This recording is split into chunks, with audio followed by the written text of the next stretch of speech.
Hello everyone, very good evening. Night time ఇలా చల్లగా weather ఉన్నప్పుడు అసలుకే మా ఇంట్లో సాంబార్, మరి దాన్ని పక్కకు నంచుకోవడానికి చిప్స్ లాగా ఏదైనా ఫ్రై ఐటమ్ ఉండాల్సిందే కదా. సో మా మమ్మీ అయితే ఈరోజు అరటికాయ చిప్స్ ట్రై చేసింది అండ్ చాలా ఈజీగా అయిపోద్దని అప్పుడప్పుడే అలా పక్కకు అన్నం పెట్టేసి ఇలా ట్రై చేసింది. సో ఈ అరటికాయ చిప్స్ ఎలా చేయాలంటే పీల్ చేయడానికి కొంచెం హార్డేనండి. సో మా మమ్మీ ఇక్కడైతే నైఫ్ యూస్ చేసి పీల్ చేసి ఇలా సన్నగా తరిగి ఆయిల్లో అయితే నేను జస్ట్ ఒక జీరా ఉన్ను లైక్ పసుపు ఆయిల్లో ఫ్రై చేసేసి ఒక 10 మినిట్స్ సిమ్లో పెట్టిన తర్వాత చూడండి ఇలాగా పసుపు, కారము, సాల్ట్, ధనియాల పౌడర్ వేసేసి సింపుల్గా డెడ్ ఈజీ అయిపోయిందండి అక్కడ.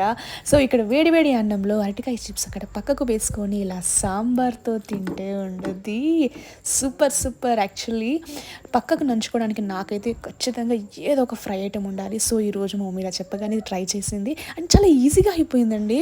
సో మీరు కూడా ట్రై చేయండి, బ్యాచిలర్స్కి సూపర్ ఈజీగా చేసుకోవచ్చు అండ్ చాలా టేస్ట్ కూడా చాలా బాగుంది. సో మీరు కూడా ట్రై చేయండి.